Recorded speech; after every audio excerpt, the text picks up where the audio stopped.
हमारे चैनल को सब्सक्राइब करें और बेल आइकन दबाएं। तुम कायर हो, कायर। तुम सिर्फ बातें कर सकते हो, सिर्फ बातें। तुम्हें कुछ नहीं आता है। दम है तो कुछ करो, करो कुछ। तुम्हें मेरी आवाज आ रही है? अगर मेरी आवाज आ रही है तो जैसा मैंने कहा है तुम्हें करना होगा। मार दो उसे। मेरा कहा मानो और जो मैंने कहा है वो करो। तुम मार दो उसे। योर ऑनर, सारे गवाह और सबूत यही साबित कर रहे हैं कि खून प्रीतिका ने ही किए हैं। नहीं जज साहब, ये सब झूठ है। झूठ तो आप बोल रही हैं प्रीतिका जी, खून आप ही ने किए हैं। नहीं जज साहब, मैं बेकसूर हूँ जज साहब, निर्दोष हूँ मैं। Your honour, your honour. हाँ मैं सुन रहा हूँ, बोलो क्या कहना है तुम्हें। योर ऑनर, मेरे फाजिल दोस्त नीलेश जी के पास अपने डिफेंस में पेश करने के लिए कुछ है ही नहीं। कोर्ट का कीमती वक्त जाया न किया जाए। योर ऑनर, कोर्ट का वक्त बेशक कीमती है, लेकिन उससे भी कहीं ज्यादा कीमती है एक बेकसूर इंसान की जिंदगी। मैं ये साबित कर दूंगा। मेरा कहा मानो और जो मैंने कहा है वो करो। Order order. फैसला सुनाने से पहले अदालत 2 घंटे के लिए स्थगित की जाती है। That's all.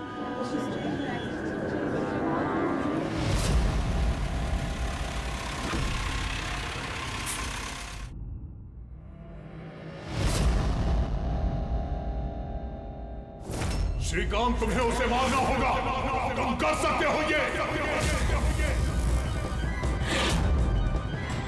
उसे जिंदा रहने का कोई हक नहीं है। उसका मरना जरूरी है। मार दो श्रीकांत।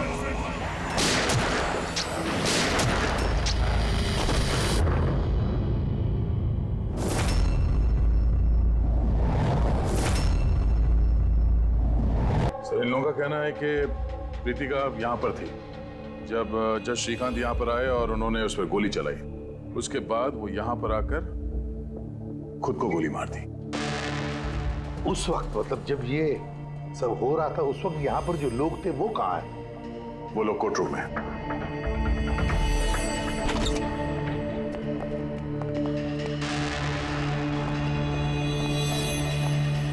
जरा डिटेल में बताइए क्या हुआ यहाँ पर। सर, एक केस की सुनवाई चल रही थी। जज श्रीकांत जी की हालत कुछ ठीक नहीं लग रही थी। उन्होंने 2 घंटे का रिसेशन लिया और अचानक चेंबर में आए और उन्होंने अपने आप को और प्रीतिका को गोली मार दी। लेकिन वो गन तो रखते ही नहीं थे। उनके पास गन कहाँ से आई? ये तो हमें भी नहीं पता सर कि गन आई कहाँ से, लेकिन गन उनके पास थी जरूर सर। तो गन का इंतजाम पहले से कर रखा था। लगता है जज साहब ने पूरी प्लानिंग की थी कृतिका का खून करने की। लगता तो ऐसे ही है। वैसे जज साहब की इस केस में कोई पर्सनल इन्वॉल्वमेंट थी? नहीं सर, ऐसा तो कुछ भी नहीं था। कृतिका के साथ कोई व्यक्तिगत दुश्मनी? जज साहब तो बहुत ही सुलझे हुए इंसान थे सर। केस के हर एक पहलू पर बहुत ही बारीकी से गौर करते थे सर। मुझे पिछले कई दिनों से लग रहा था कि कुछ ना कुछ गलत जरूर है उनके साथ। मैम, क्या जज साहब की तबीयत ठीक नहीं थी? वो तो मुझे नहीं पता, लेकिन हाँ, उनको कुछ अजीब अजीब सी आवाजें सुनाई दे रही थी। वो सब हम एक बार। आ जाइए श्रीकांत, खाना लगा रही हूँ।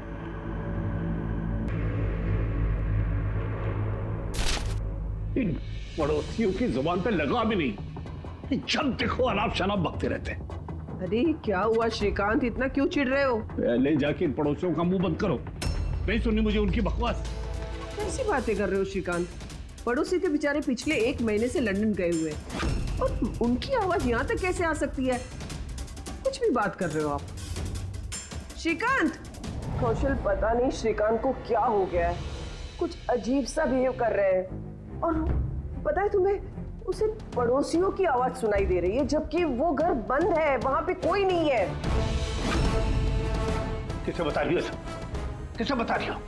और तुम क्या समझती हो? तुमसे झूठ बोल रहा हूं मैं? पूरा बात ऐसे, नाटक बंद करो। बताओ, तुम लोगों ने इस घर में क्या छुपा रखा है? बताओ मुझे, बताओ। मैं सब जानता हूं, सब जानता हूं मैं। तुम मुझे पागल बनाने की कोशिश कर रही हो ना? हैं? श्रीकांत, ये तुम्हें क्या हो गया है? हाँ, अपनी हालत देखो क्या बना के रखी है। और यहाँ पे कोई नहीं है, किसकी आवाज सुनाई दे रही है तुम्हें? सुनाई दे रही है, मुझे उनकी आवाजें सुनाई दे यही है, यही है। लेकिन मैं किसी की नहीं सुनूंगा, किसी की नहीं सुनूंगा। कहीं उन्हें कोई दिमागी बीमारी तो नहीं थी? नहीं सर, 15 अप्रैल तक तो ठीक थे, लेकिन हम रेड कैंडी हॉस्पिटल गए थे ना, उसके बाद ये सब कुछ होने लगा था उनके साथ। Red candy hospital? जी सर, इस हॉस्पिटल में चल के पता करते हैं कैसा क्या हुआ था वहां पे कि ये जज साहब अचानक ऐसा बर्ताव करने लगे। सर, इस केस में आखिर बचा ही क्या है? जिस आदमी ने खून किया उसी ने अपने आप को मार लिया।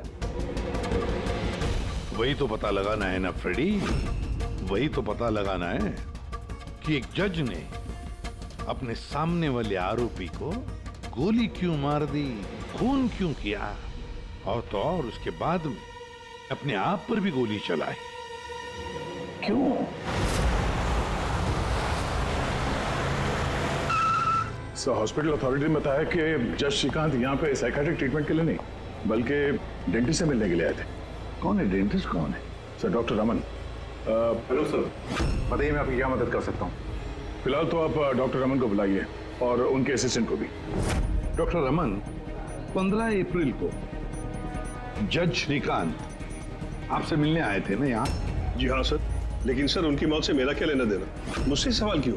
देखिए, हम बस ये जानना चाहते हैं, जब वो आपसे मिले थे तो वो दिमागी तौर से बीमार लग रहे थे? नो सर, मुझे तो ऐसा कुछ नहीं लगा। सर, उनको दिमाग की कोई बीमारी नहीं है और 9 साल से डॉक्टर रमन के पेशेंट है वो। 9 साल से? मतलब आप लोग उसके बारे में बहुत कुछ जानते होंगे। बहुत कुछ नहीं सर, सब कुछ।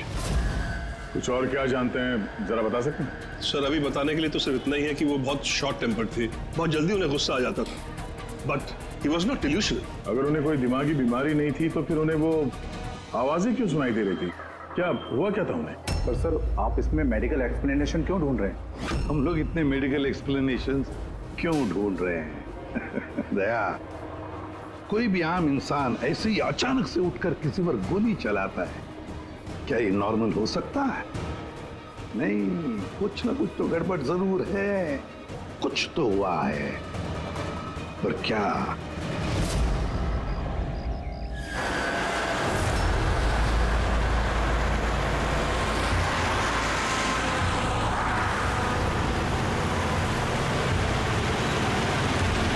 वीरेन, तुम बेकार की चिंता करते हो। धनंजय की सिक्योरिटी टीम हमारे साथ है, हम सुरक्षित पहुंच जाएंगे।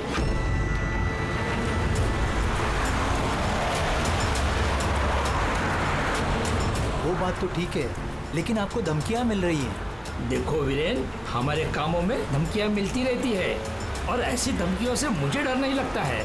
देखो, डर तो मुझे भी नहीं लग रहा, क्योंकि मुझे धनंजय और उसकी टीम पे पूरा भरोसा है।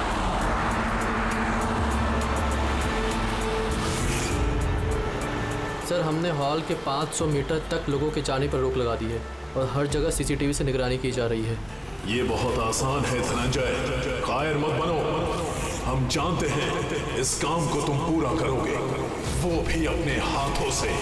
तुम सुन रहे हो ना धनंजय?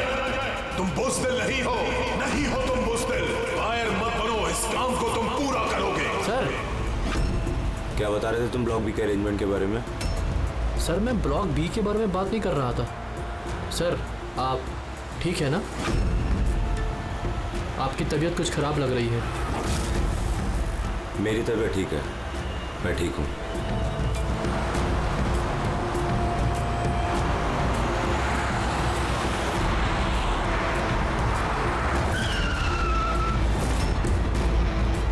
धनंजय, तुम्हें उसे मारना होगा। खत्म कर दो उसे, मार दो धनंजय, मार दो। गाड़ी रोको।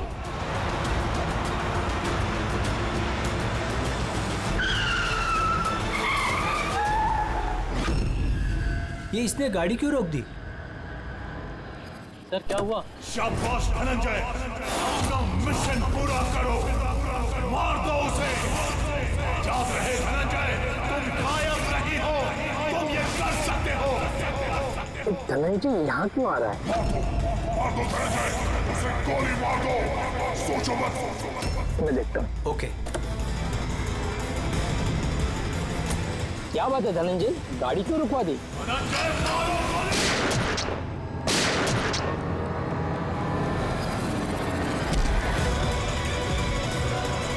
ओह माय गॉड, संजीव जी आपको क्या हो गया? धनंजय ये क्या कर दिया तुमने?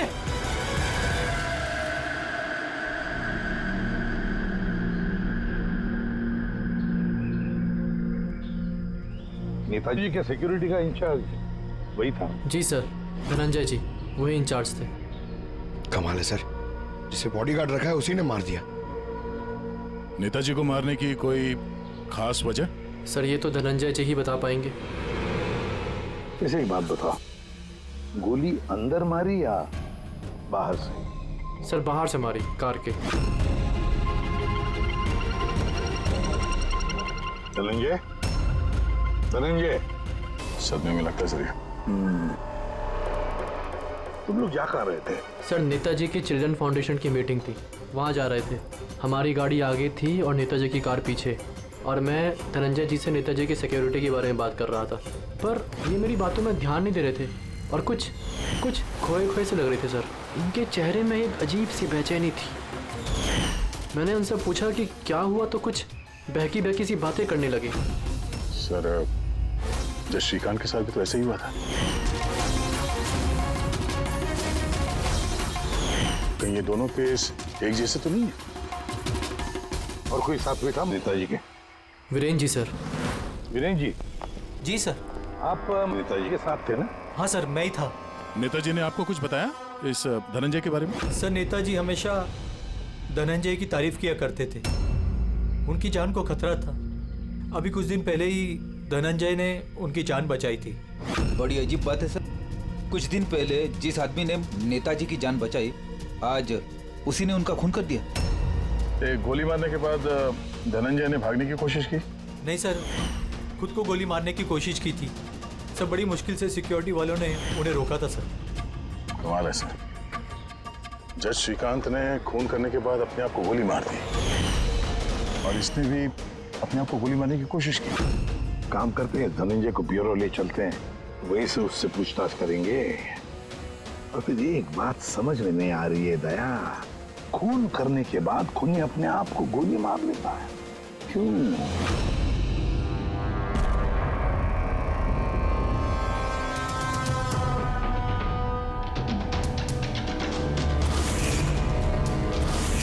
बस डॉक्टर बीना ये क्रिमिनल साइकोलॉजी में रिसर्च कर रही है। हाँ, इन्हीं दोनों केस के बारे में बता दिया? Yes boss.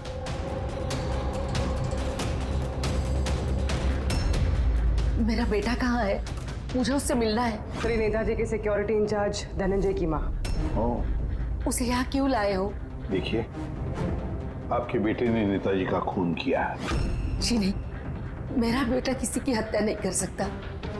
वो तो खुद बीमार है, उसकी दिमागी हालत ठीक नहीं है। क्या बीमारी है आपके बेटे को? पिछले कुछ दिनों से उसे कुछ आवाजें सुनाई देती है।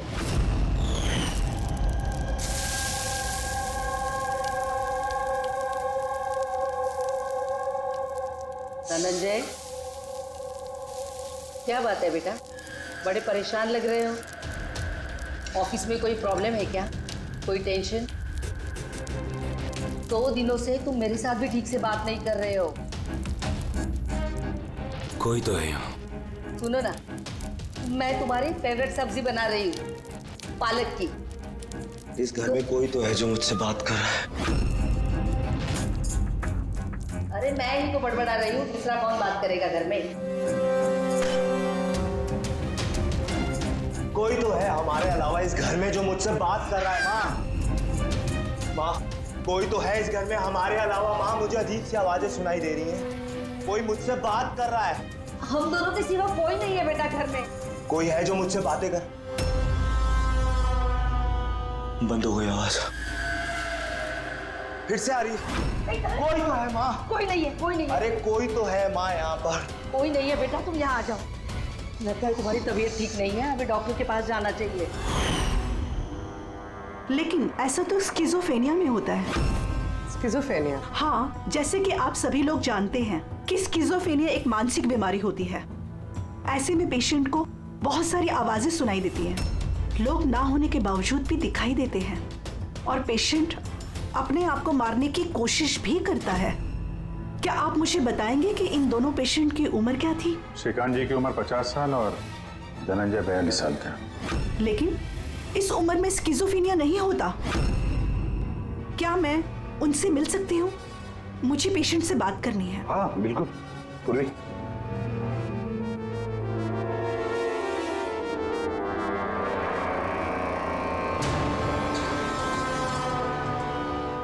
धनंजय, तुमने संजीत को क्यों मारा?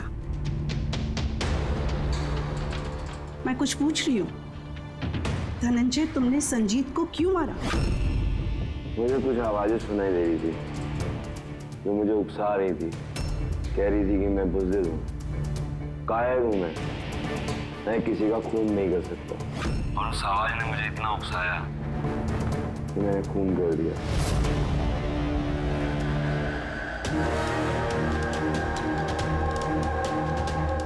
और ये तुम्हारा गाल? ये गाल क्यों सूजा हुआ है? मेरे दांत में इन्फेक्शन है।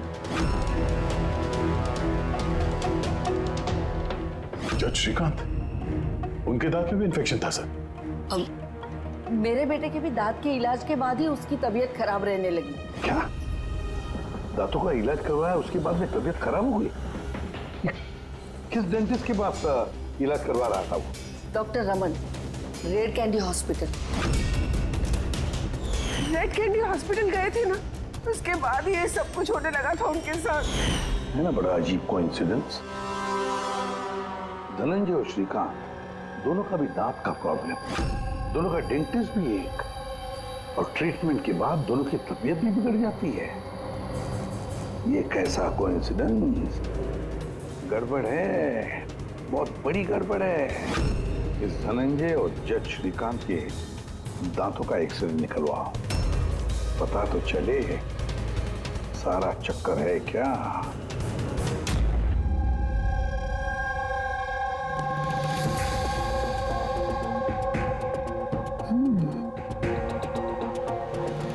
ये क्या हो सकता है? सर, ये देखिए। क्या? ये मार्क्स। हाँ यार, दांतों में ये क्या है? फॉरेन ऑब्जेक्ट जैसा। एग्जैक्टली, ऊपर से दोनों आदमियों के दांतों में।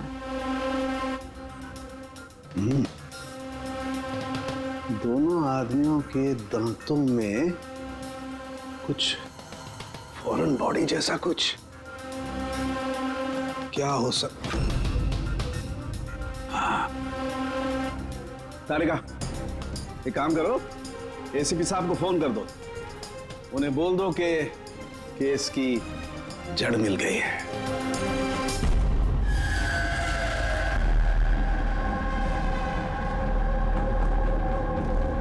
ये देखो बॉस, दोनों के दांतों में इस तरीके की चिप। ये तो बग है। हाँ, ये बग ही है। सर, ये तो जासूसी में इस्तेमाल होने वाला ट्रांसमीटर जैसा कुछ है। बॉस, इसके जरिए ही श्रीकांत और धनंजय को वो आवाजें सुनाई देती थी। तो ये चिप ट्रिगर का काम कर रही थी। इसी के जरिए वो उकसाने वाली आवाजें उनके कानों तक पहुंच रही थी और वो लोग किसी की जान तक लेने को मजबूर हो गए।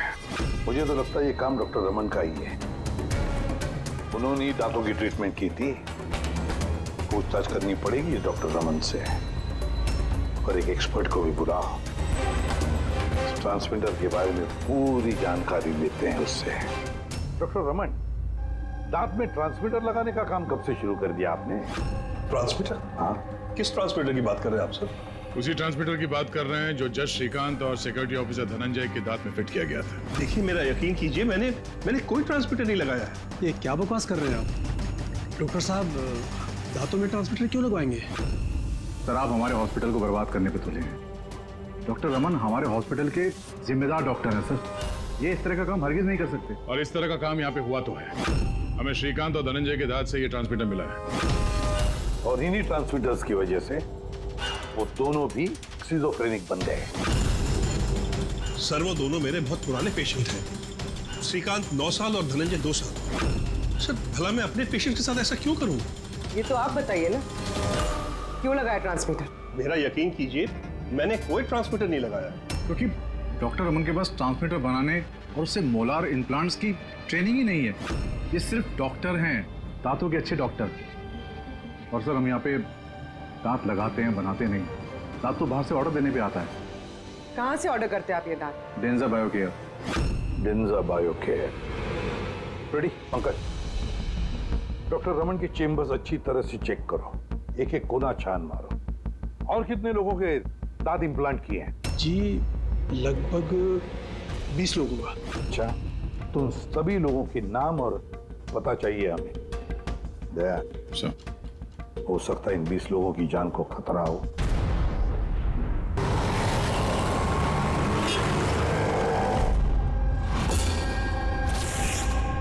कुछ समझ में आ रहा है?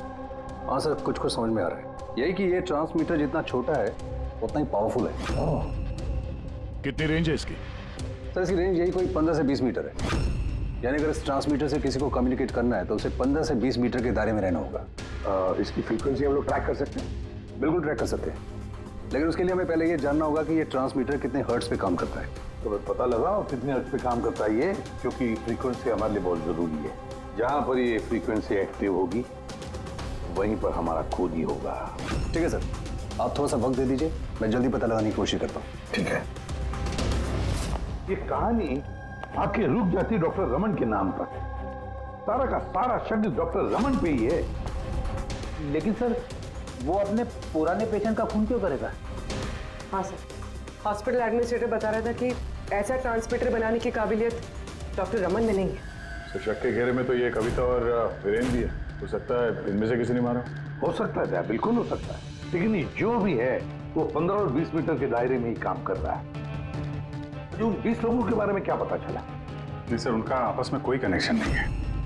यहाँ तक कि श्रीकांत और धनंजय ये भी एक दूसरे को नहीं जानते थे। फिर भी अभी उन 20 लोगों से जाकर मिलो, उनसे पूछो क्या उनके साथ भी वैसे हो रहा था जैसे धनंजय और श्रीकांत के साथ हो रहा था क्या? और एक बात, लॉर्ड चेम्बर और चेंबूर, पता लगा वहां पर कितने सेलफोन एक्टिव थे उस खून के दौरान। और देख, उस दांत बनाने वाले कंपनी में जाकर पूछताछ करो, देखो कौन हो सकता है जो दांत में ट्रांसमीटर फिट कर सकता है।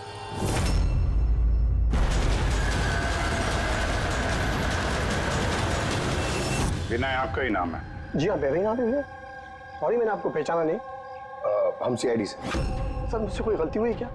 नहीं, अब गलती नहीं हुई। एक्चुअली एक केस के सिलसिले में हम कुछ पूछताछ करने आए हैं। आपके दांतों में कुछ प्रॉब्लम थी ना?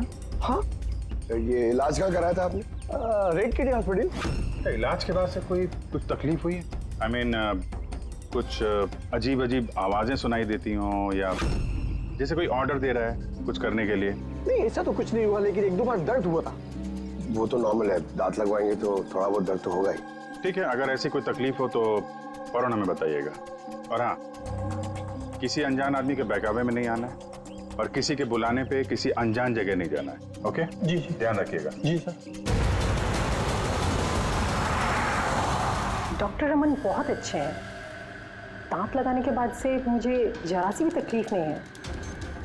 आपको कोई आवाजें सुनाई दे रही? क्या मतलब है इसका? नहीं, जिन जिन लोगों को भी डॉक्टर रमन ने दांत लगाए हैं उनमें से कुछ लोगों को अजीब सी आवाजें सुनाई दे रही हैं। नहीं, मेरे साथ तो ऐसा कुछ भी नहीं हुआ है। अच्छा, अगर ऐसा कुछ भी हो आपके साथ तो आप हमें प्लीज इन्फॉर्म करिएगा। या श्योर। आप लोग यहाँ पे दांत बनाते हो या मिनिएचर ट्रांसमीटर? क्या मतलब सर? मतलब ये कि यहाँ पे दांतों में ट्रांसमीटर फिट किए जाते हैं, खून करने की साजिश रची जाती है यहाँ पे। हा? नहीं सर, आप लोगों को गलतफहमी हो गई है। हम इस तरह के इलीगल काम नहीं करते हैं। इलीगल काम हुआ है यहाँ पे। ये देखिए, रेड कैंडी हॉस्पिटल में आप लोगों ने ही दांत भेजे थे ना? जी हाँ मैडम। उसके अंदर ट्रांसमीटर फिट किए गए थे। जज श्रीकांत और सिक्योरिटी ऑफिसर धनंजय, उनके दांत यहीं पे बने थे ना? एक मिनट सर, मैं चेक करता हूँ।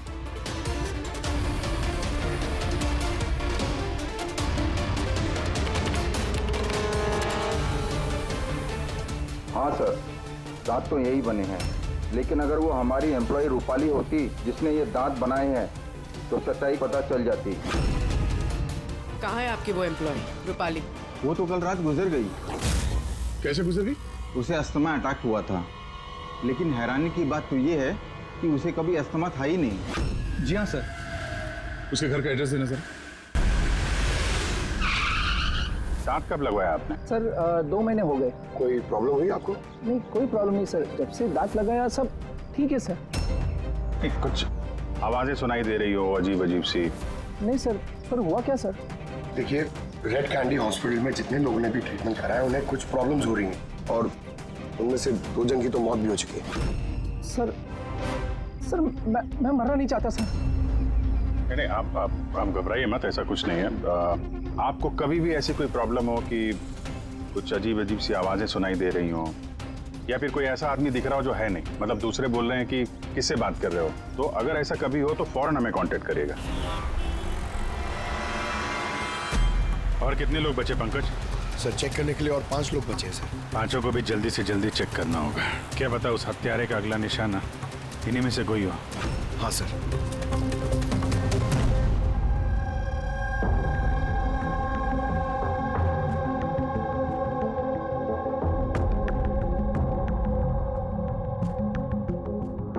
हाँ भाई, पता चला कि नहीं कुछ? सर मैं ऑलमोस्ट पहुंच गया, बस थोड़ी सी देर और सर।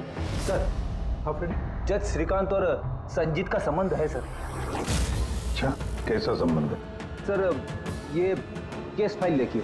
2009 में एक डॉक्टर रिसर्च कर रहे थे, लेकिन उसकी ग्रांट नेताजी संजीत ने कैंसिल कर दी। और इस डॉक्टर का प्रैक्टिस करने का लाइसेंस कैंसिल किया नेताजी संजीत ने, और उसे सजा सुनवाई जज श्रीकांत ने। नाम है डॉक्टर ललित। सर ये डॉक्टर ललित है कौन? पता लगाना पड़ेगा ये डॉक्टर ललित है कौन और किस बात पर रिसर्च कर रहा था। तो आपकी बेटी ने टूथ इम्प्लांट करवाया था? हाँ, अभी 2 दिन पहले ही कराया था इम्प्लांट रेड कैंडी हॉस्पिटल से। सर जिस दिन से टूथ इम्प्लांट करवाया है अजीब अजीब बातें करती है और बहुत डरी हुई भी है। मॉम क्या हुआ, कुछ चाहिए? कोई आया क्या घर में? कोई भी तो नहीं। नहीं मॉम, कोई तो है घर में। मैं हूँ, तुम हो, और पापा तो हांगकांग में है, और कोई आएगा तो बेल बजाएगा ना। बेल भी तो नहीं बजी है। पता नहीं मॉम क्या हो रहा है, जब से सोकर उठी हूँ ऐसा लग रहा है कि घर में कोई है और मेरे बारे में अजीब अजीब सी बातें कर रहे हैं मुझसे। समझ में नहीं आ रहा है। मेरी तबीयत तो ठीक है। कोई सपना देखा क्या? नहीं मॉम, कोई सपना नहीं देखा। लगता है मेरे कान बज रहे हैं। मॉम प्लीज एक काम करो, मुझे 1 कप चाय दे दो मेरे रूम में, मेरा सर घूम रहा है। तो अभी जिया कहाँ है? उसे मैंने साइकियाट्रिस्ट के पास भेजा है, बैंड्रा। देखिए आप उस साइकियाट्रिस्ट का एड्रेस दीजिए, हमारा अभी उससे मिलना बहुत जरूरी है। नंबर ले लो। जिया, आज तुम्हें वो काम खत्म करना है। तुम्हें उसे किसी भी हालत में मारना है। जिंदा मत छोड़ना उसे, मार दो उसे। आज उसका अंत होना ही चाहिए।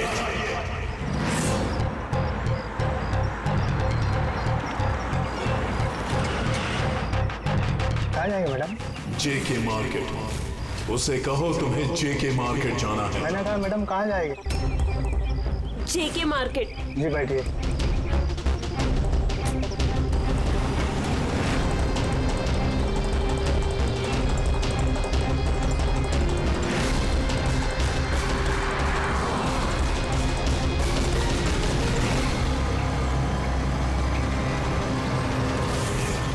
तुम डरपोक हो तुम, कुछ नहीं कर सकती तुम, 1 नंबर की डरपोक हो। चुप, मैं डरपोक नहीं हूँ और मैं किसी को नहीं मार सकती। मैडम आपने मुझसे कुछ कहा? हाँ अब नहीं, मैंने कुछ नहीं कहा। नहीं, कुछ नहीं कहा मैंने। मैं कहाँ बात कर रही हूँ?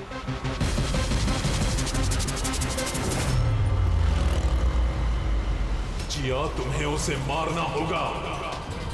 तुम उसे जिंदा नहीं छोड़ सकती। तुम्हें उसे मारना होगा जिया, मारना होगा तुम्हें। नहीं, मैं किसी का खून नहीं करूंगी, किसी का भी नहीं। अरे भैया, गाड़ी क्यों रोक दी? मैडम, गाड़ी आगे नहीं जाएगी। क्यों नहीं जाएगी? मैंने कहा ना मैडम, गाड़ी आगे नहीं जाएगी। अगर ले जाना ही नहीं था तो बैठाया क्यों? मैडम, आप उतरती है या मैं गाड़ी से उतर जाऊं?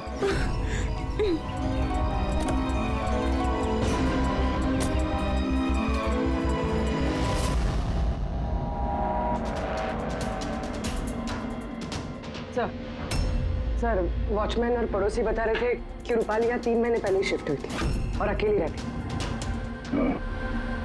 फिर चेक करते हैं अच्छी तरह से।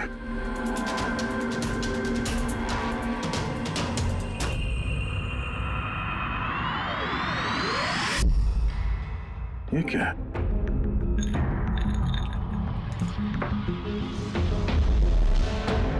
इतने सारे ईयर ट्रांसमिटर्स।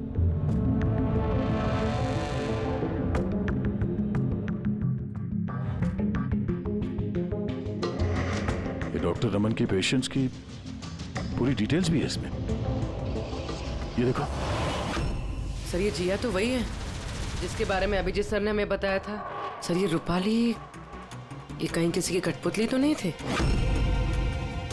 हो सकता है, शायद कोनी को पता चल गया होगा कि हम लोग रूपाली तक पहुंच जाएंगे, इसलिए मार दिया उसे।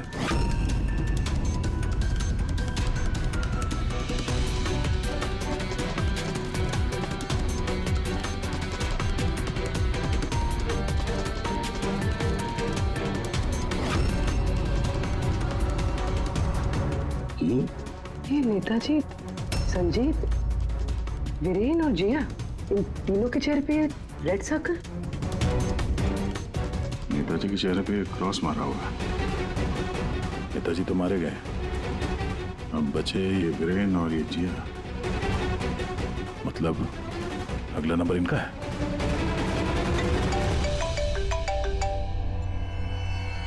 हाँ जी। ये जिया साइकेट्रिस्ट से मिलने के लिए गई थी, लेकिन वहां पहुंची ही नहीं है। अच्छा, हमें यहाँ रूपाली के घर में एक तस्वीर मिली है जिसमें नेताजी, संजीत, वीरेन और जिया है। ये नेताजी के चेहरे पे तो क्रॉस मारा हुआ है, पर इन दोनों के चेहरे पे लाल पेन से सर्कल बना हुआ है। कहीं ऐसा तो नहीं कि ये जिया वीरेन को मारने के लिए गई है? एक काम करो, तुम वीरेन को अलर्ट करो, पता करो वो कहाँ है। तब तक मैं जिया की लोकेशन ट्रैक करता हूँ और हम लोग मिलते हैं। ओके? या चलिए, सर वीरेन को फोन लगाना।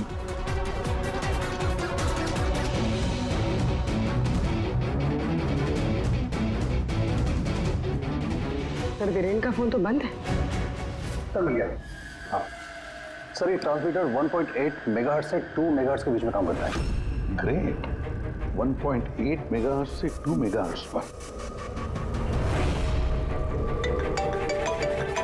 हाँ सर। दया, मेरी बात ध्यान से सुन लो। हाँ, पहले तो फ्रेडी ने कमाल कर दिया है। हाँ, रिसर्च करके ऐसा नाम निकाला है जिसका कनेक्शन इस नेताजी संजीत और जज श्रीकांत के साथ है। उस आदमी का नाम है डॉक्टर ललित। हाँ, डॉक्टर ललित। यस, मुझे तो ये डॉक्टर ललित ही बहुत गड़बड़ लग रहा है दया। मुझे तो उसी पे शक होने लगा है, क्योंकि डॉक्टर ललित का कुछ साल पहले इस नेताजी संजीत ने प्रैक्टिस करने का लाइसेंस कैंसिल कर दिया था, और फिर इस डॉक्टर ललित को जज श्रीकांत ने सजा सुनवाई। और हुआ क्या? पहले खून हुआ जज श्रीकांत का, और फिर उसके बाद में नेताजी संजीत मारा गया। ये खून कौन कर सकता है? ये डॉक्टर ललित ही कर सकता है। उसी का कनेक्शन है इन दोनों के साथ। बस अब डॉक्टर ललित जिस फ्रीक्वेंसी पर ऑपरेट करता है वो फ्रीक्वेंसी भी पता चल गई। हाँ, टेक्नो एक्सपर्ट ने ये बता दिया है, 1.8 मेगाहर्ट्ज से लेके 2 मेगाहर्ट्ज तक। बस अब इस फ्रीक्वेंसी पर हम टैप करेंगे डॉक्टर ललित को, पता चलेगा ये डॉक्टर ललित किस किस से बात करता है और क्या बातें करता है। और दया, ये रेडियो फ्रीक्वेंसी 1.8 मेगाहर्ट्ज से 2 मेगाहर्ट्ज हमारे सारे पुलिस स्टेशन और रेडियो लाइन्स को बता दो। अब देखते हैं कब तक भागता है ये डॉक्टर ललित।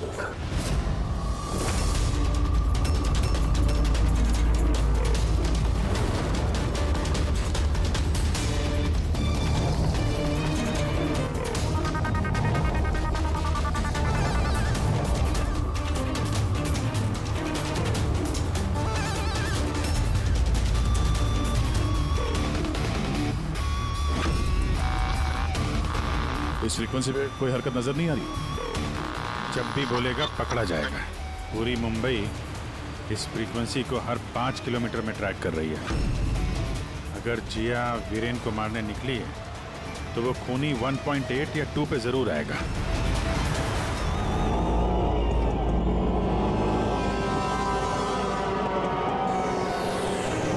जाओ जिया, अपने काम को अंजाम दो। ये कौन हो सकता है जो संजीत के खूनी के बारे में मुझे बताने के लिए यहाँ बुलाया है? जिया, उसे मारना होगा तुम्हें। उसे जिंदा रहने का कोई हक नहीं है।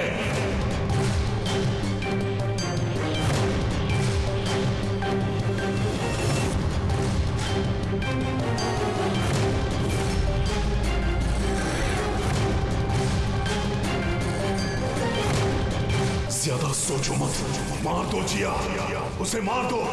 उसे जिंदा रहने का कोई हक नहीं है। उसकी तरफ देखो, पहचानो उसे, वो तुम्हारे सामने है। Kill him। उसे जिंदा रहने का कोई हक नहीं। उसी की आवाज है। फ्रीक्वेंसी लोकेट करो। देखो, अपनी बैग से गन निकालो।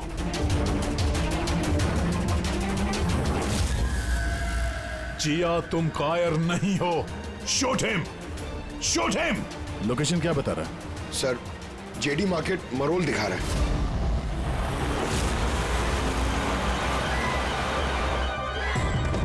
कम ऑन जिया, मारो, मारो उसे। सर, ये क्या हो रहा है? ये मुझे क्यों मारना चाहती थी? किसी ने मुझे फोन करके बुलाया कि संजीत की खूनी के बारे में बताने वाली थी। घबराइए नहीं, ये सब एक प्लान था। आप अभी सेफ है, आप जा सकते हैं। Okay sir, thank you. तो खूनी यहीं कहीं होगा। भीड़ में मिक्सअप हो गया है। सिग्नल यहीं है, देखते हैं।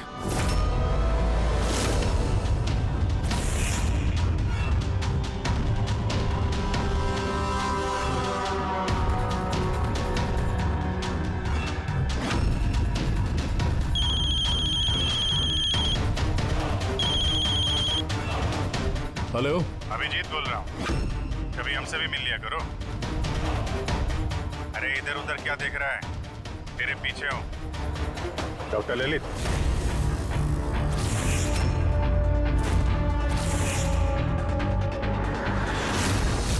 हॉस्पिटल के एडमिनिस्ट्रेटर पवन। मुजरिम चाहे कितने भी नाम बदल ले, चाहे कितने भी भेस बदल ले, एक ना एक दिन शिकंजे में फंस ही जाता है। क्यों? चलो।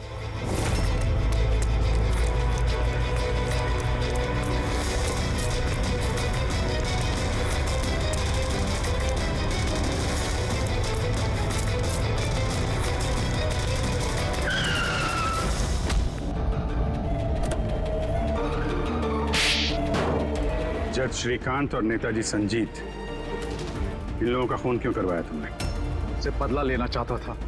बदला? लोगों ने मेरी जिंदगी बर्बाद कर दी थी। कैसा बदला? मैं एक होनहार डॉक्टर हूँ। मैं स्किज़ोफ्रेनिया नाम की बीमारी पर उसके ट्रीटमेंट के लिए एक्सपेरिमेंट कर रहा था, वो भी वर्थलेस लोगों पर। मेरी असिस्टेंट जिया ने एचओडी वीरेन को कंप्लेन कर दी और एचओडी वीरेन ने नेताजी संजीत से मेरी ऑफिशियल कंप्लेंट कर दी। और नेताजी संजीत ने तुम्हारा ये एक्सपेरिमेंट रुकवा दिया? हाँ, मेरा प्रोजेक्ट बीच में ही रुक गया। तो फिर जेल किस लिए गए थे तुम? मेरी लापरवाही की वजह से एक आदमी की मौत हो गई थी। जज श्रीकांत ने मुझे बिना कुछ सोचे समझे 10 साल की सजा दे दी। मेरा डॉक्टर होने का रुतबा छीन गया मुझसे। तो इन लोगों को मार के अपना खोया हुआ रुतबा हासिल कर रहे थे तुम? रमन और रूपाली, इन दोनों का क्या इन्वॉल्वमेंट था? जेल से बाहर आने के बाद मैंने अपने दुश्मनों को ट्रैक करना शुरू कर दिया। मैं उनके अंदर एक डिवाइस फिट करना चाहता था जिससे उनको कुछ पता ना लगे। डॉक्टर रमन और रूपाली मेरी इसमें मदद कर रहे थे। उन लोगों ने कैसी मदद की? जज श्रीकांत और जिया को दांतों में प्रॉब्लम थी। वो अपने चेकअप के लिए डॉक्टर रमन के क्लिनिक पे जाते थे। नेताजी संजीत के दांतों में कोई प्रॉब्लम नहीं थी, बल्कि उनके बॉडीगार्ड धनंजय को दांतों में प्रॉब्लम थी। मैंने उसे फ्री डेंटल चेकअप का लालच दिया और डॉक्टर रमन के क्लिनिक पे भेज दिया। डॉक्टर रमन ने उन्हें नया दांत लगाने की सलाह दी और मेरे कहने पे रूपाली ने उनके दांतों में डिवाइस फिट कर दिया। और रूपाली सब करने के लिए मान गई? हाँ। क्योंकि मैं रूपाली से प्यार करता था। हम दोनों ने मिलकर एक डेंटल क्लिनिक खोला था। रूपाली इस काम में मेरी मदद कर रही थी। तो फिर उसका खून क्यों किया तुमने? क्योंकि जब श्रीकांत और नेताजी के मरने से आप उस तक पहुंच जाते और वो मेरा नाम ले देती, इसलिए मैंने उसे हमेशा हमेशा के लिए चुप करा दिया। फिर बदला लेने के लिए क्या कुछ नहीं किया तुमने? इतनी सफाई से खून किए, पर फायदा क्या हुआ? आखिर में पकड़े गए ना?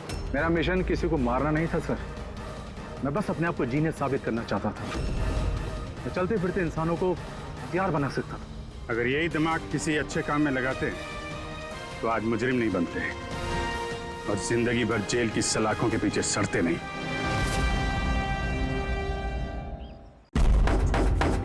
दरवाजा खोलो, कोई है बाहर? दरवाजा खोलो। लगता है हमारी आवाज सुनने वाला कोई नहीं है बाहर।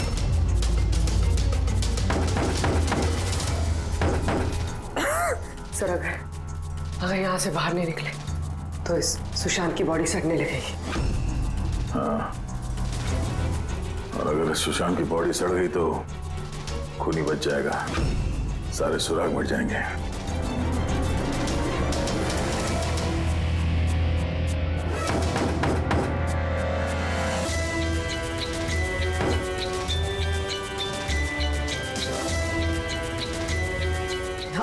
ऑक्सीजन भी बहुत कम है। हाँ बोली, चाहे कुछ भी हो जाए हमें दरवाजा खोलना ही पड़ेगा।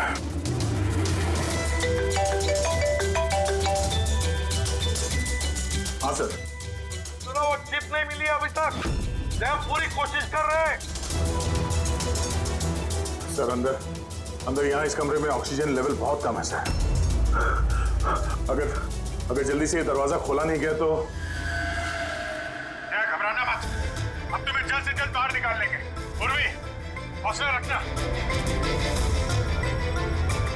धीरे धीरे सांस लो, आराम से।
सर आपका कब नहीं आ गया? नहीं, इतना टाइम हुआ, इतनी कॉफी पी ली है कि मेरी रात की नींद आराम होने वाली है। मैं अब तक आया ही नहीं, और पता नहीं अब आएगा भी या नहीं। देखता हूँ थोड़ी देर और। हाँ, ओके। हाँ,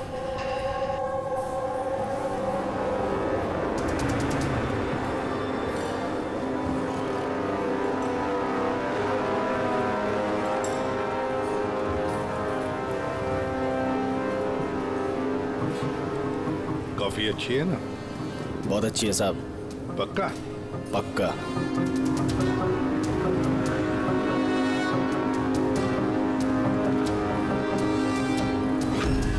बिल? मैंने बिल दिया साहब। Thank you. सभी चोर लुटेरों ठगों के लिए सुनहरा मौका। अगर दम है तो मेरे 10 करोड़ रुपए चुराओ और साथ में रुशदा हीरा भी पाओ। ना ये कोई जाल है और ना ये कोई पुलिस की चाल। आओ खाली हाथ और जाओ माला माल। सेबस्टून हॉल सुबह 8 बजे। रमैया आने वाला है? पक्का साहब, वो जरूर आएगा।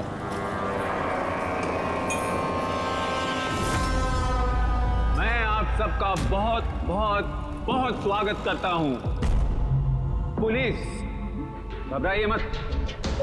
मैं ये कहना चाहता था कि पुलिस और दुनिया की नजरों में आप चाहे चोर, उचक्के, डाकू, लुटेरे कुछ भी हो सकते हैं, लेकिन मेरी नजर में नहीं। मेरी नजर में आप सिर्फ कलाकार हैं। ऐसे कलाकार जिनकी उंगलियों में जादू है, और इस जादू को रोकने के लिए मेरा यकीन कीजिए यहां परिंदा भी पर नहीं मार सकता। अब मैं आप लोगों को एक बहुत ही राज की बात बताने जा रहा हूं।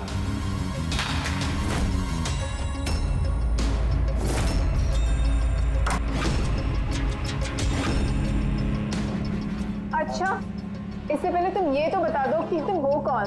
मेरा नाम आरके है, एक बिजनेसमैन हूं, और जो शानदार ऑफर मैंने आप सबके लिए रखा है वो तो आप लोगों ने पढ़ ही लिया होगा।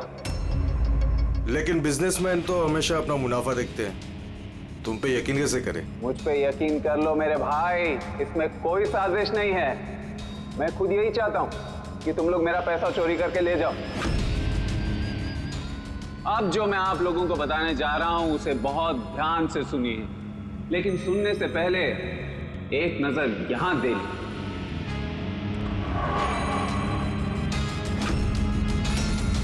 तो क्यों ना इस हीरे का साक्षात्कार किया जाए।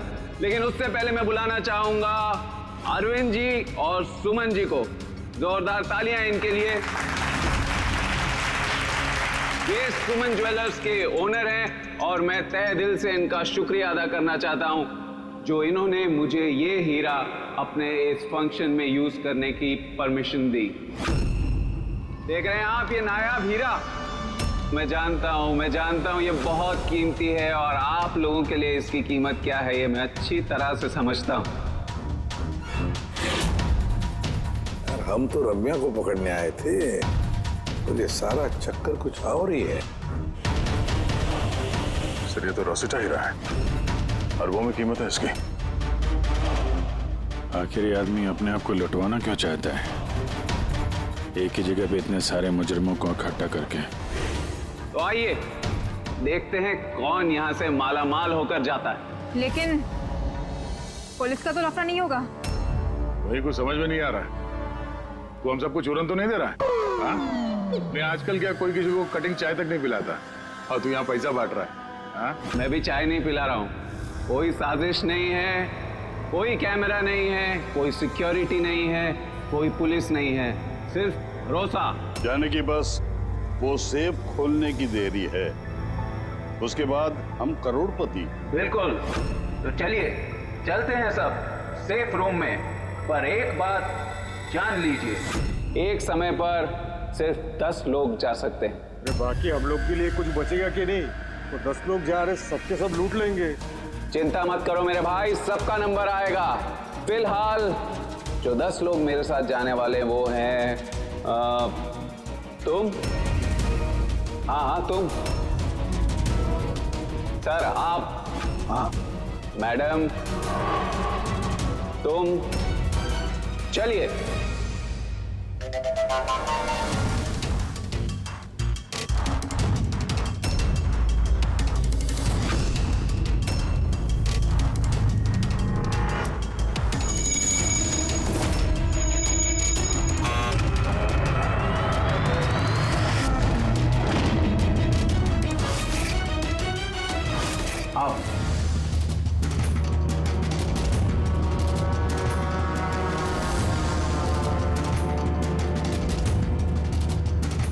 आप लोगों को ये ना लगे कि आपके साथ कोई हेरा फेरी की जा रही है। मैं खुद यहां पर ये हीरा आपके सामने रख रहा हूं।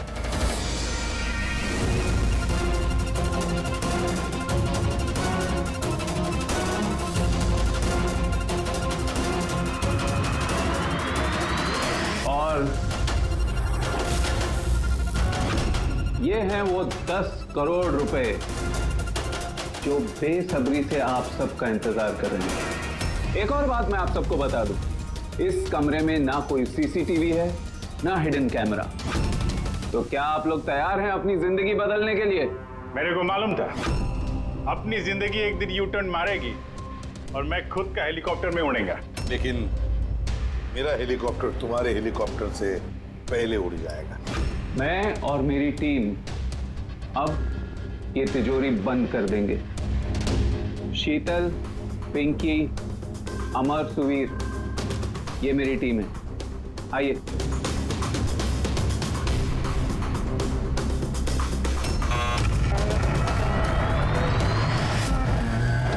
आप लोगों के पास अब अगले 24 घंटे इस काम को अंजाम देने के लिए। अंदर कोई कैमरा नहीं है।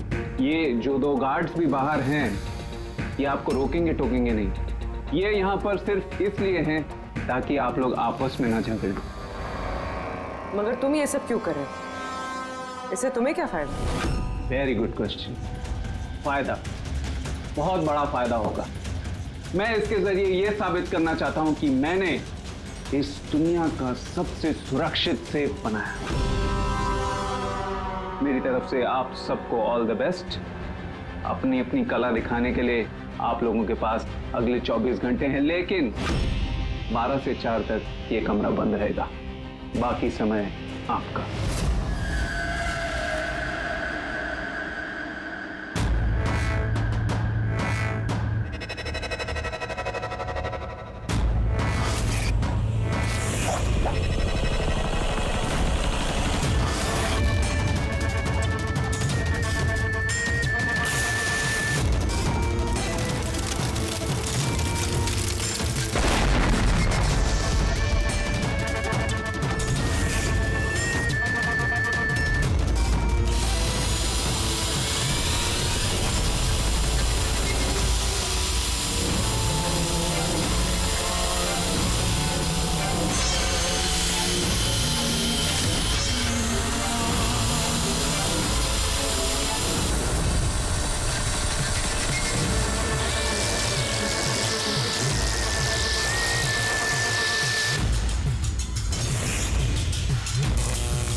चलो चलो, बहुत हो गई कोशिश।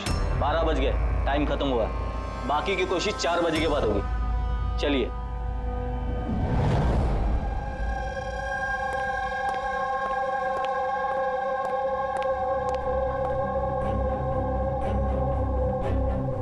सारे के सारे चोर उचक्के वहां पहुंच गए, मगर वो नहीं पहुंचा जिसका हमें इंतजार था।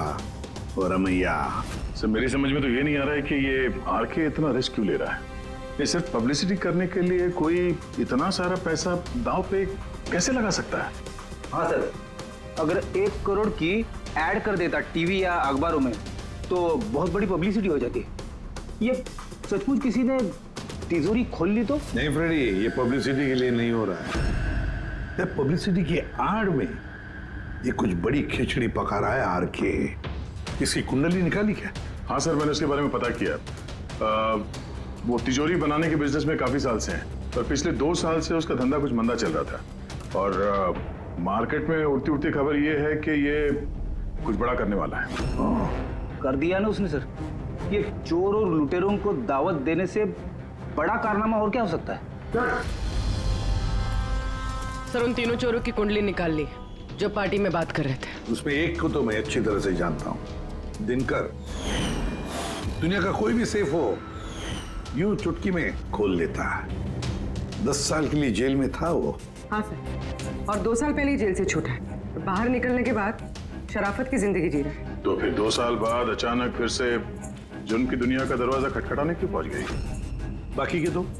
सर, एक का नाम तो सिद्धेश, तिजोरी तोड़ने में एक्सपर्ट है सर। उससे बेटर तिजोरी कोई नहीं तोड़ सकता है। आरी का इस्तेमाल करता है, कभी वो सरिया का इस्तेमाल करता है, आग और लेजर से भी तिजोरी तोड़ता है सर। मतलब औजार एक्सपर्ट। तीसरा? अर्पिता नाम है उसका। जिम्नास्ट है, चुस्त और फुर्तीली, चीते की तरह भागती है और छिपकली की तरह बड़ी बड़ी बिल्डिंगों पे चढ़ जाती है। कीमती पत्थर और डायमंड्स पड़क सकती है सर। और सर वो अर्जुन सपोटा की बेटी है। अर्जुन सपोटा की बेटी? अर्जुन सपोटा दया दुनिया का कोई भी ताला वो खोल सकता था, कोई भी ताला। चाबी बुलाते थे उसको, चाबी। हाँ सर भाई, 4 साल पहले उसकी मौत हो गई, मगर मरने से पहले अपना सारा हुनर और अपनी सारी कला अपनी बेटी को विरासत में दे गया। सर इतने सारे महारथियों को एक साथ एक छत के नीचे बुलाया गया, अब सिर्फ एक तिजोरी खोलने के लिए तो नहीं होगा। ऐसा लगता है कि किसी दूसरे जुर्म की प्लानिंग के लिए ये लोग वहां पे इकट्ठा हुए हैं। हाँ दया, और इस प्लानिंग का सारा राज उस तिजोरी में ही छुपा है। ये तिजोरी हमें खोलनी पड़ेगी।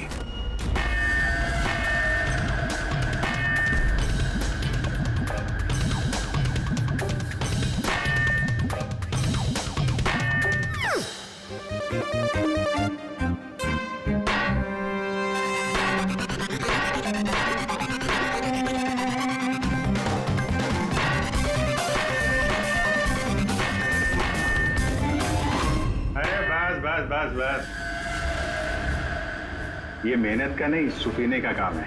अभी मैं ट्राई करूं? ठीक है, आइए।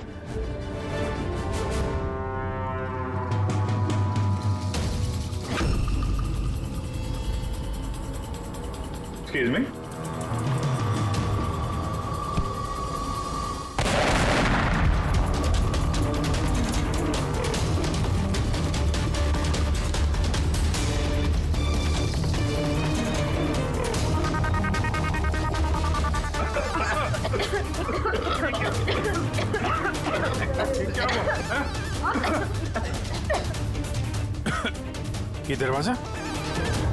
ये दरवाजा तो थोड़ा खुला हुआ है। खुल गया?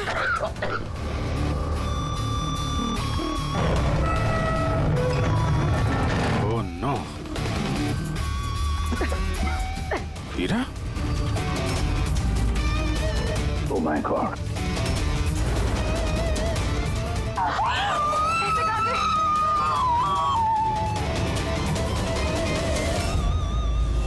सर ये तो अरविंद है, उस हीरे का मालिक।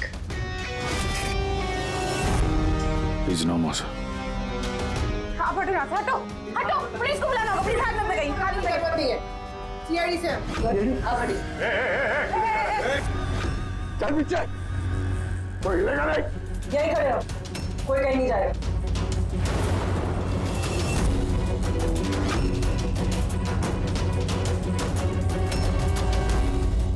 गला दबा के मारा है इसको। गला दबा के मारा है। इस कमरे में तो सारे के सारे मुजरिम भरे हुए हैं, इन्हीं में से किसी ने किया होगा। बॉडी को फोरेंसिक लैब में भेज देते। पता नहीं ये सब कैसे हो गया साहब, हम लोग तो यहीं पे थे। 12 से 4 बजे के बीच भी यहीं पे थे। वॉशरूम वगैरह नहीं गए? सर साथ में नहीं गए, अगर एक गया तो दूसरा यहीं पे होता। इस बीच अंदर कोई भी नहीं आया। सर मैंने सेफ रूम का कमरा अच्छी तरह से चेक किया, अंदर आने का सिर्फ एक ही रास्ता है और कहीं रास्ता है ही नहीं। सर अगर अंदर आने का एक ही रास्ता है तो ये अरविंद अंदर आया कब और कैसे? बाहर तो ये गार्ड्स थे। वही तो, अरविंद अंदर आया तो आया, लेकिन मारा भी तो गया। और जिसने भी मारा उसे, वो भी तो अंदर आया कब और आया कैसे? यहाँ पर ये जितने भी लोग जमा हुए हैं ना, ये चोर लुटेरे, इन सब एक एक की कुंडली उतार लेते हैं, फिर देखते हैं खूनी कौन है इनमें से। ऐसे नहीं हो सकता। कहाँ है? अभी मुझे छोड़ के नहीं जा सकते। एक मिनट मैडम प्लीज, यहाँ पे इन्वेस्टिगेशन चल रहा है, प्लीज। आप लोग कौन? सीआईडी। सीआईडी? सर मेरे सारे पैसे चोरी हो गए, हीरा चोरी हो गया। आफ्टर ऑल वो सेफ रूम खुला कैसे? अरे वाह, तुम्हें तुम्हारे पैसों की पड़ी है, हैं? यहाँ पर एक आदमी की जान गई है, खून हुआ है यहाँ पर, समझे? सर। हाँ पूरे। एक सेकंड, सर सारुण के सर को कुछ मिला है।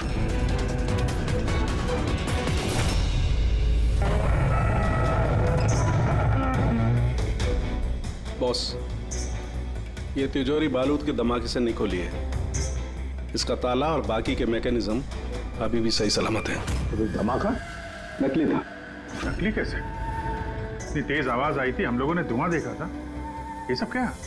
वो सारा का सारा एक ड्रामा। थोड़ा सा बारूद इकट्ठा करके धमाका किया गया और बाकी चीजों के लिए पायरोटेक्निक का इस्तेमाल किया गया, जैसा फिल्मों में स्पेशल इफेक्ट के लिए किया जाता है। अगर ये धमाका नकली था तो ये सेफ खुला कैसे? शायद ये सेफ पहले से खुला होगा। इम्पॉसिबल।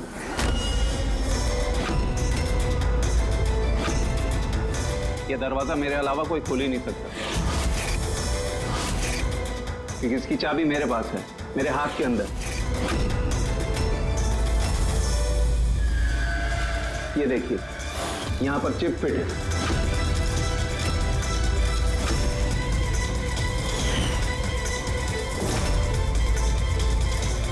हाँ सर, सेफ रूम की चाबी RFID चिप में है, जो सिर्फ आरके सर के हाथ में लगी चिप की फ्रीक्वेंसी मैच होने पर ही खुलेगी। अगर ये सेफ तुमने नहीं खोला, फिर किसने खोला? रात के 12 और 4 बजे के बीच में कहाँ थे तुम? सर हम लोग होटल सीमा में थे, इसी की सक्सेस पार्टी के लिए। तो होटल सीमा में CCTV कैमरे तो लगे ही होंगे? डेफिनेटली सर, होना ही चाहिए।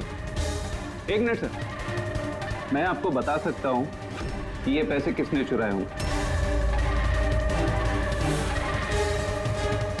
अमर, जल्दी मेरे केबिन में आओ। अमर, फुटेज दिखाओ। जी सर। ये देखिए सर, 12 से 4 बजे की सेफ रूम की CCTV फुटेज। सेफ रूम का फुटेज? तुम तो कह रहे थे कि उस कमरे में कोई कैमरा नहीं। सर अब चोरों को कौन सच बोलता है? और कौन कौन जानता है इस खुफिया कैमरे के बारे में? सर सिर्फ मैं और मेरे 4 असिस्टेंट्स। गार्ड को भी नहीं पता? जी नहीं सर। तो फास्ट फॉरवर्ड करो। जी सर।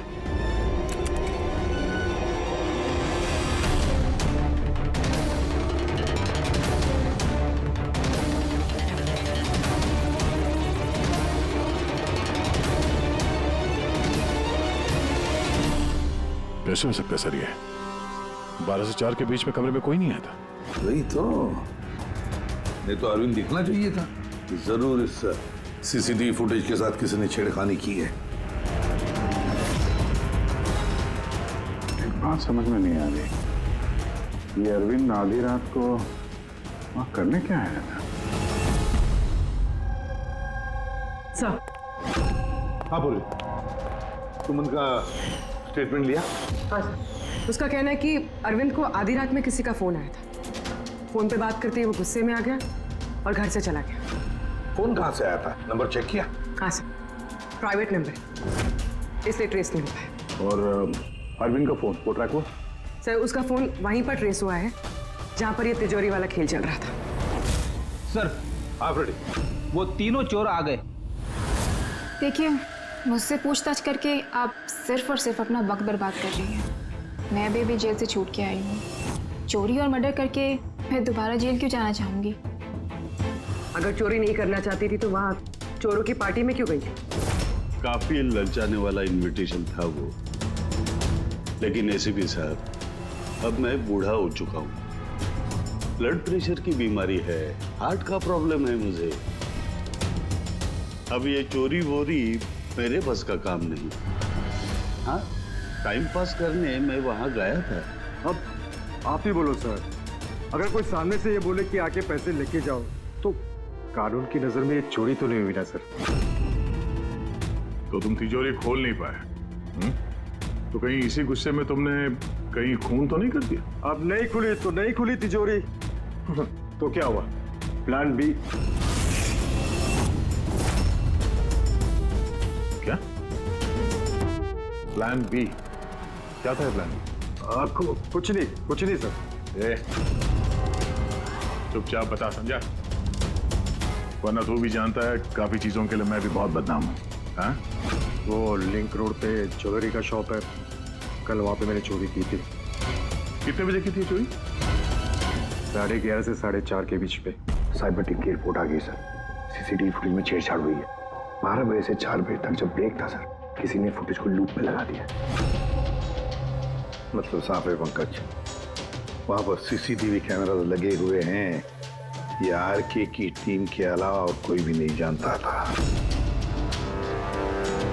RK की टीम का ही कोई है। जो इस सब में मिला हुआ है।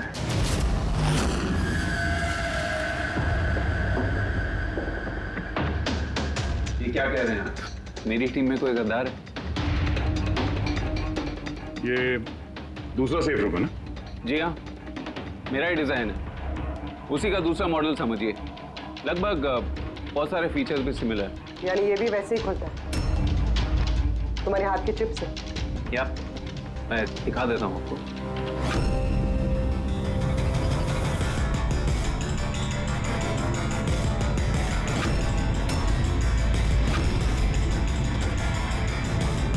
ये खुल क्यों नहीं रहा है? What's the problem, Sheetal? Check करो, ये खुल क्यों नहीं रहा है?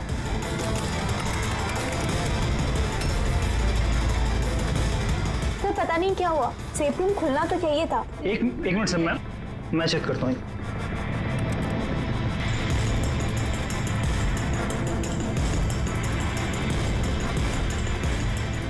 ओह नो, क्या हुआ? सर किसने लॉक का कोड चेंज कर दिया। कोड? ऐसा कैसे हो सकता है? कौन कर सकता है ये? एक मिनट कोड बदल दिया मतलब? किसी ने सर का कोड चेंज कर दिया है। अब ये सेफ रूम सर के चिप से भी नहीं खुल पाएगा। क्या? तो फिर कैसे खुलेगा ये? आप कह रहे थे कि ये दोनों सेफ रूम जो आपने बनाए ये ओरिजिनल है, ये वाली और वो दूसरी वाली भी? जी हाँ। तो फिर हो सकता है तो दूसरी वाली जो सेफ रूम है वो भी शायद इसी चिप से खोली गई हो। यानी उस सेफ रूम को खोलने के लिए मुजरिम को आरके की जरूरत नहीं पड़ी होगी। हाँ, उसी चिप से उसने वो सेफ रूम खोल दिया, पैसे लूट लिए वहां से और अरविंद का खून कर दिया। सर मुझे तो लगता है ये असिस्टेंट लोग ही हैं। सीसीटीवी फुटेज के बारे में सिर्फ इनको पता था। सर हम ऐसा क्यों करेंगे? अगर थोड़ी भी गड़बड़ होती है तो शक तो हम पे ही जाएगा ना। ऐसा क्यों करेंगे ये तो हमें पता करना पड़ेगा।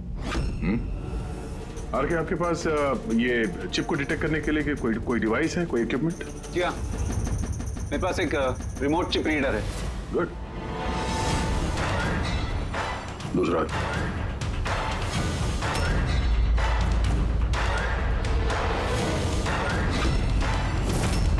डन।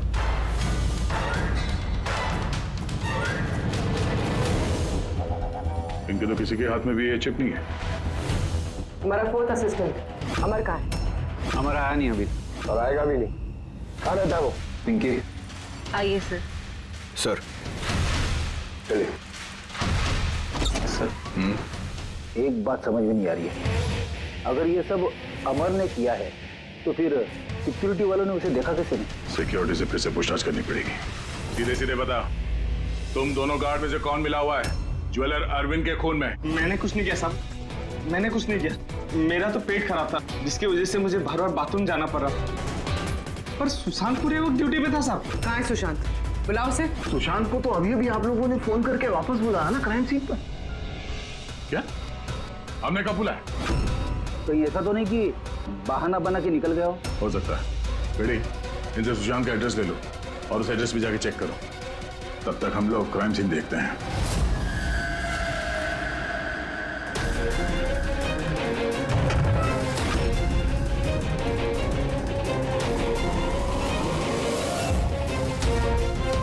सर क्या हुआ? ओह नो, सुशांत भी मारा गया। पेट पे गोली लगी, लगता नहीं इसने खूनी को देखा भी होगा। सवाल यह है कि सुशांत सेफ रूम के अंदर क्या करने आया था? तो देखो यहाँ आसपास।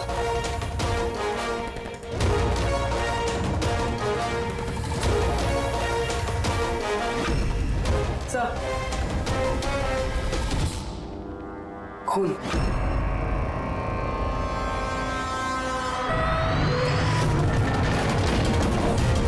दरवाजा कैसे बंद हो गया? दरवाजा किसने बंद किया? खोलो सर। नहीं सर। हाँ सर, वो हम लोग तहकीकात करते समय सेफ रूम के अंदर आ गए तो बाहर से किसी ने दरवाजा बंद किया। हम लोग अंदर फंसे हुए हैं। क्या तुम दोनों अंदर फंसे हो?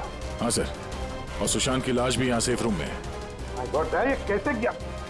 अच्छा घबराओ मत, कुछ नहीं होगा, हम लोग अभी आते हैं। ओके हाँ।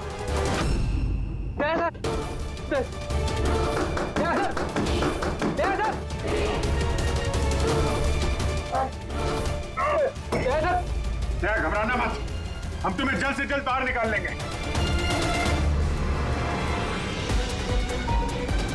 पूर्वी, हौसला रखना।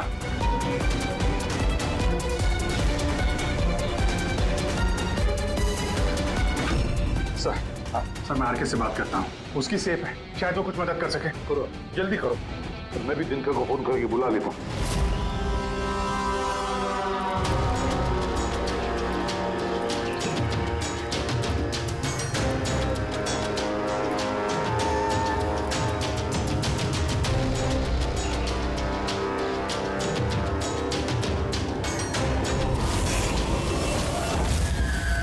सर, अमर के घर पे हो सर।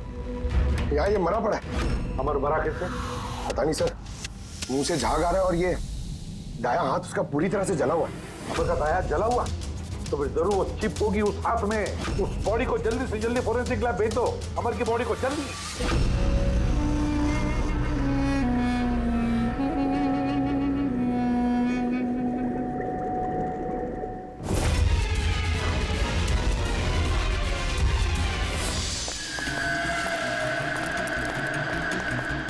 अरे बॉस, दया और पूर्वी कैसे?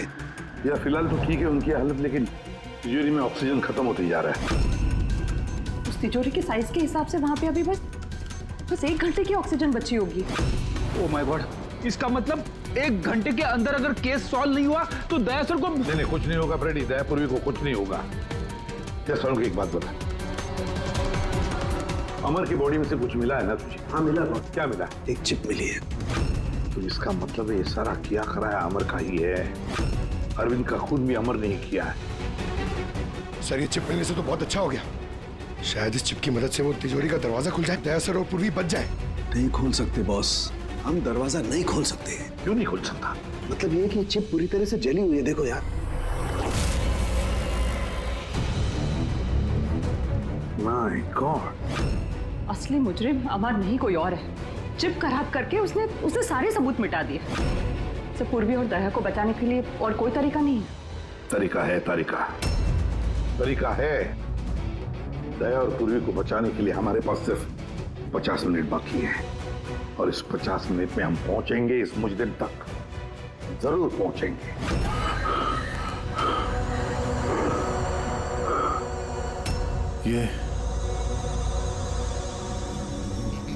ये खून का निशान सिर्फ यहाँ कैसे? ओ वाह, खून का निशान यहाँ।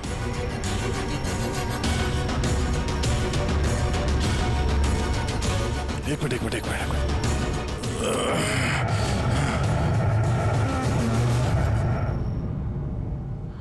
खुफिया दरवाजा, सेफ रूम के अंदर खुफिया दरवाजा। इसका मतलब जब इसे गोली मारी तभी दरवाजा खुला था, इसलिए खून के निशान यहाँ पे भी है और इस खुफिया जगह की तरफ भी है।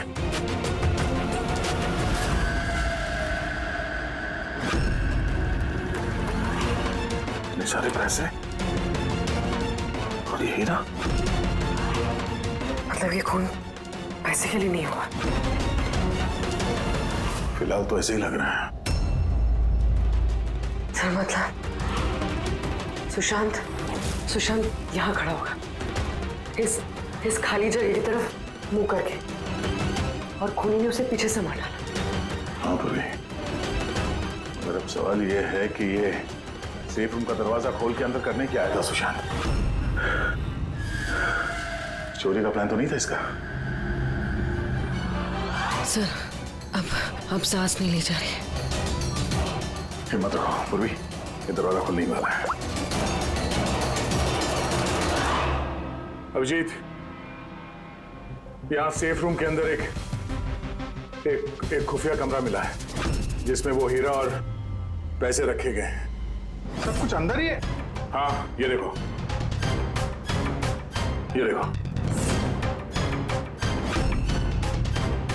यार ये तो अच्छी खासी जगह है, यहाँ तो कोई भी छिप सकता है। हाँ। अरे यार दया प्लीज, एक काम करो, तुम बैठ जाओ वहां पे। हम लोग बहुत जल्दी ये दरवाजा खोलने वाले हैं। जल्दी करो, सांस लेने में बहुत तकलीफ हो रही है। और पूर्वी कैसी है? उसे भी सांस लेने में दिक्कत हो रही है। यार दिनकर, क्या कर रहा है तू? अब तक खुला क्यों नहीं दरवाजा? मैं कोशिश तो कर रहा हूँ एसपी साहब। चल कोशिश करते रहे, जल्दी। सर इसी जगह पे, यहीं पे ये हमारा छुप के बैठ गया होगा सर। तो अरविंद अंदर गया तब सुशांत उसे तिजोरी तक लेकर गया और वहां अमर ने उसे मारा।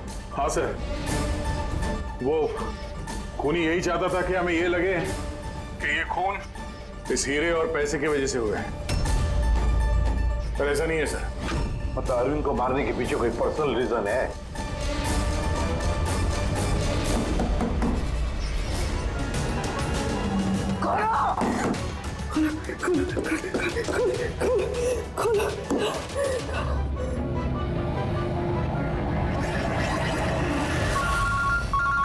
तरुण का फोन है। तरुण के स्पीकर फोन ऑन कर रहा हूँ। हाँ बोल। बॉस, एक बहुत बड़ा सुराग हाथ लगा है। क्या? जल्दी बता, टाइम नहीं है। सर अमर के कपड़ों पे से वही धुएं के पार्टिकल्स मिले जो एक्सप्लोजन के वक्त में हुआ था। हाँ तो क्या हुआ? ये ऐसे पार्टिकल तो हमारे भी कपड़ों पर है। नया क्या है? नहीं बॉस, पहले पूरी बात सुन लो। दया और अभिजीत के कपड़ों में धुएं के साथ साथ बारूद के भी ट्रेसेस थे, लेकिन इस अमर के कपड़ों में सिर्फ और सिर्फ धुआं है, समझे? अरे लेकिन उसके कपड़ों पर भी बारूद मिलना चाहिए। धमाके के वक्त वो वहीं मौजूद था। वही तो सुराग है कि ये आदमी उस वक्त वहां नहीं था बल्कि कहीं और था। बॉस, अब यही बात हमें खूनी तक पहुंचाएगी। ये अमर धमाका होने के बाद यहाँ आया। पंकज, तुम दिनकर के साथ रहो, हम लोग सीसीटीवी फुटेज चेक करते हैं। चलो भैया।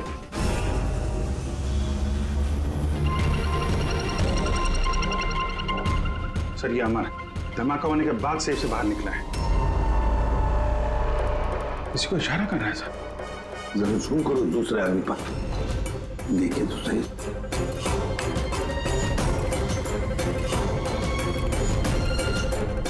ये है मास्टरमाइंड।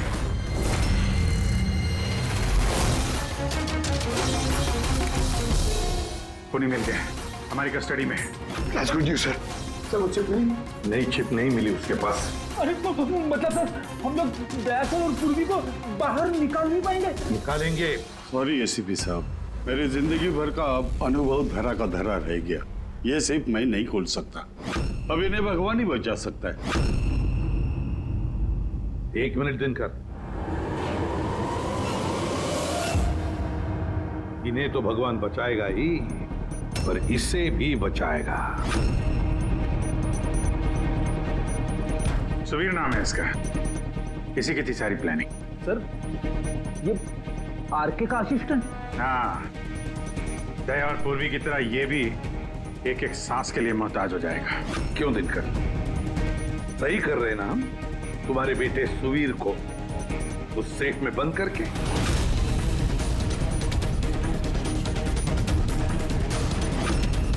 ये गलत है, कानून के खिलाफ है। अच्छा, जब तुम्हारे बेटे की जान पर बनी आई तो वो कानून के खिलाफ, और तुमने जो किया वो कानून के खिलाफ नहीं। सुवीर इनका बेटा?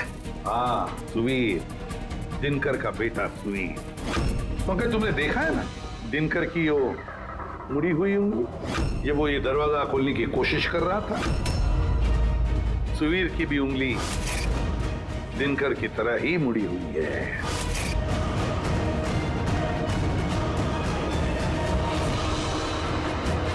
तो क्या हुआ?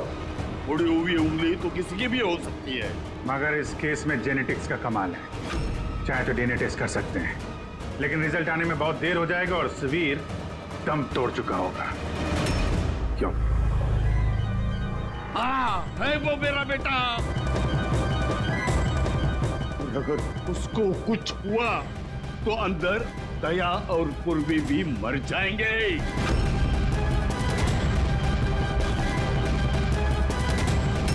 ये है वो असली चिप, लेकिन अब मिलेगी नहीं।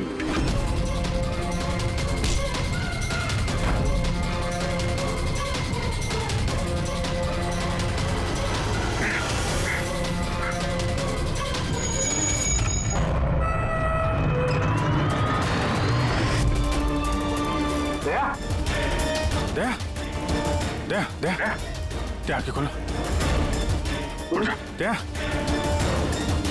एम्बुलेंस। किस बात का बदला लेना चाहते थे तुम, आरके और अरविंद? उनके वजह से मैं 10 साल जेल में था। मगर पुलिस रिकॉर्ड में तो ऐसा कुछ नहीं लिखा। मुझे भी बहुत देर बाद पता चला कि इसके पीछे उनका ही हाथ था, क्योंकि मैंने उनके यहाँ कई चोरियां करके उनकी नाक में दम कर रखा था। पापा को उन पर शक था और इस शक को यकीन में बदलने के लिए पापा ने मुझे आरके के पास नौकरी करने के लिए भेजा।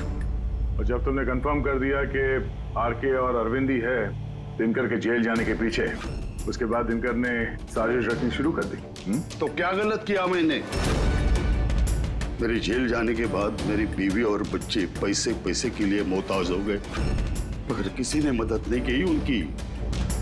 मेरी बीवी डिप्रेशन में चली गई, उसने आत्महत्या कर ली। ये सुशांत और अमर भी तुम लोगों के लिए काम कर रहे थे? जी सर, सुशांत को हमने पैसे दिए थे दूसरे गार्ड के खाने में दवाई मिलाने के लिए, जिससे उसका पेट खराब हो गया और हमें अपने जुर्म को अंजाम देने का मौका मिल गया सर। अमर को 1 करोड़ रुपए दिए थे हमने उस सेफ का कोड बदलने के लिए, इसलिए एक चिप उसके पास थी और एक हमारे पास। और अमर का इस्तेमाल किया तुमने अरविंद को मारने के लिए भी? अमर से अरविंद को देर रात को फोन करवाया और झूठ बुलवाया कि आरके अरविंद को धोखा दे रहे हैं। और अरविंद भागते भागते यहाँ तक आया, इस सेफ डिपॉजिट वॉल्ट तक, अपनी मौत के मुंह में। जी सर, हमने यही सोचा था कि अरविंद को वहीं मार देंगे और सेफ रूम में डाल देंगे और किसी को पता नहीं चलेगा। हमारी किस्मत खराब थी सर कि उसी वक्त दूसरा गार्ड वहां पहुंच गया और मजबूरी में हमें उसे उस कमरे में छुपाना पड़ा जहां पैसा और हीरा था। फिर धमाका होने का इंतजार किया उसने ताकि धुएं की आड़ में बाहर निकल सके।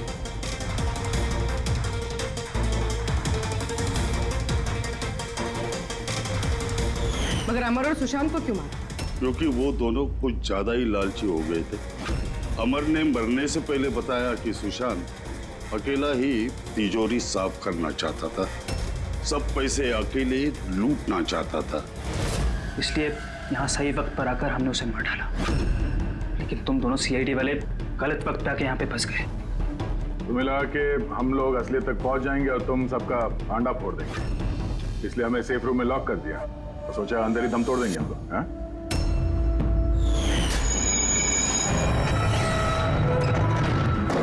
बदले की आग में तुमने 3 लोगों की जानें ले ली।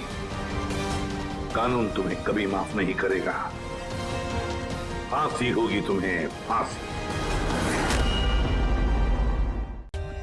For more updates, subscribe to our channel, click the show links and enjoy watching the videos.